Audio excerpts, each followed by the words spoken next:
This war been a disaster for the US. We just passed the 2 week mark. Honestly, Trump probably thought this would be over by now, but it is no end in sight. So we know now at least twice Trump requested Steve Witkoff get Iran to agree to a ceasefire. Even though every time we hear Trump talk and every post we see, he's lying and saying that Iran is asking for a ceasefire. Iran keep refusing ceasefire deals. And Trump just escalated things with these latest attacks on Karg Island. So as of now, we know there's 13 confirmed dead US soldiers. We got another 200 US troops injured, and 10 to 14 of those US troops injured are considered seriously injured. And that's just what we know about.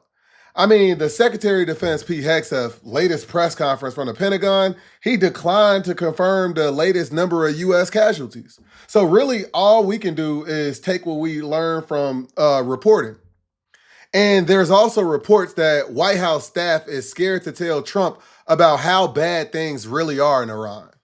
Also, we have the FBI issuing warnings about potential strikes inside of the United States. I just seen an article saying that the FBI was issuing warnings to police departments in California about potential drone strikes from Iran. And this war is expanding. We now have more than 20 countries militarily involved in this. In addition to all of that, Trump just deployed another 5,000 troops to the Middle East. So 2,500 of those being Marines and another 2,500 of those being Navy sailors. And let me just say this. You don't send Marines to go unblock shipping lanes. It does not take a rocket scientist to see what's going on here. He's about to put U.S. boots on the ground in Iran. NBC News just reported that Trump has privately shown support for putting boots on the ground in Iran. Gas and oil prices are skyrocketing. Just since the start of the war, gas prices jumped up by more than 15%. The Wall Street Journal called this the worst energy crisis since the 1970s. And still, none of Trump's explanations about why the U.S. is even in this war is adding up. All right, I want to pause right there and say I will be doing nonstop coverage of this war, especially now that the Trump administration is using the FCC to bully the media to get favorable coverage of this war in Iran. So I want to ask everybody to take a second, subscribe to my YouTube channel, Politics with Steve, sign up for my email list. That's the best way to stay in the loop on all of the content I got dropping, talking about the war and talking about other things in politics. And without further ado, let's get back to it. This is basically going to turn into a forever war. One of those wars that the U.S. just consistently send troops to with really no purpose. Just look at what's happening. Pete Hegseth first said the war could last 8 weeks. Now, that's double what Trump said 2 days before that. And now we know Central Command requested that intelligence officers be sent to headquarters to support the war in Iran for at least 100 days or through September.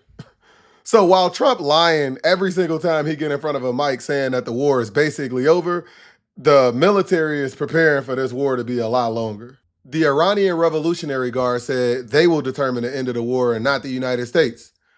Now, as bad as that sounds, we are more than 2 weeks into this war, and the President of the United States has yet to give us a real explanation as to why we at war and what the objectives of the war is.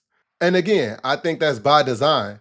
As long as Trump muddy the waters as to why the U.S. is actually in this war, he make it hard for people to judge whether or not the U.S. won the war. He putting himself in a situation that at some point he can just declare victory. Think about it. If Trump was to say the objectives of the war was regime change, then we'll know if we don't see a regime change, the war was lost. If he say the objectives of the war is to destroy Iran's ballistic missile capabilities, we know that if we see Iran still with the ability to launch ballistic missiles, the war was lost. But like I said, Trump isn't making it clear. So what I can go by is what he's saying. I heard him say he wants to be involved in picking the next leader of Iran. He said the Iranian people selecting the Ayatollah's son is unacceptable. He said that because he knows the Ayatollah's son has the exact same views as him. So that's basically a slap in the face. Now, let me show y'all this message from the Speaker of the Iranian Parliament. Now, obviously, they got a completely different political system than the United States, right? But this would be like the Speaker of the House saying something like this. I just want y'all to see that the Iranian politicians, they are in no way, shape, or form showing that they ready to surrender or anything like that. Any of the stuff that we hear Trump saying. So he says Americans will come to understand the fate of dear Iran, which is more precious than life, will be determined solely by the proud Iranian nation, not by the Epstein gang. He does not sound like he backing down at all. And this war is a disaster for the US economy. I'm seeing reports that it's costing Americans $1 billion a day to be in this war with Iran. Gas and oil prices are rising because Iran is choking off a very important shipping route for gas and oil, the Strait of Hormuz. And I heard Trump is floating the idea of having a U.S. Navy protect these ships. So that'll be more taxpayer dollars and American troops' lives will be paying for this conflict. And it's a good chance Trump is lying about that. I mean, we see him beg in other countries to get ships to protect the straits. And also, the U.S. Energy Secretary just said the U.S. military is not really ready to deploy troops to protect these straits. So this war is costing U.S. citizens in several ways. I mean, the U.S. got this big, expensive equipment, and it's not really the most effective for the type of war that they have to fight in Iran. We have oil refineries being hit, like I said, so the price of oil is going up. Now, just recently, the U.S. escalated things, striking Karg Island, which is where 90% of Iran's oil is located, right? Now, we was told that only military infrastructure was hit and not oil infrastructure. Now, I'm hearing the purpose of these strikes was to persuade Iran to allow ships to cross through the Strait of Hormuz.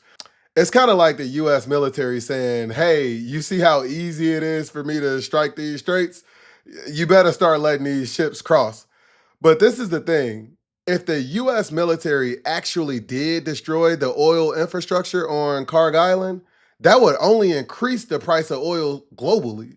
And the craziest part about all of this is Trump has no clue on what to do to them about closing these straits. I just seen a CNN article saying that the Trump administration underestimated the impact that the war in Iran will have on the Strait of Hormuz. These guys are dumb. Like, this should have been a main consideration. And this war is expanding like crazy. Over 20 countries militarily involved now, and Iran is raising the cost of being in this war because they are giving their neighbors the business. Every day I'm seeing more and more allies come out saying that they not gonna help Trump with this illegal war. I mean, they gotta consider the fact that this war is illegal under international law. So the help that they provide the US is probably only gonna be in a defensive manner. And again, what is all of this for? We can't say this is to prevent Iran from getting nuclear weapons. And we gonna have to ignore the fact that Trump tore up the Iran nuclear deal that successfully stopped Iran from ever getting a nuclear weapon. And we also gonna have to ignore the fact that Trump allegedly set back the Iranian nuclear program for a very long time with Operation Midnight Hammer. And even if we set, just all of that basic information aside, we still have US nuclear experts saying they see no evidence that Iran was anywhere close to acquiring a nuclear weapon. They are still saying that Trump claims about Iran ever getting a nuclear weapon is crazy, is made up. It's just a lie. So that's not true. So what is it for? Defending protesters? We seen what Trump did to protesters in Minnesota. Inside the United States, he does not care about protesters. It's unacceptable that Trump can't get his story together and clearly explain why Americans are dying, being threatened at home, paying more for gas, losing allies, and influence all through the Middle East. Like, why is this happening right now? But that's where we at 2 weeks into this war.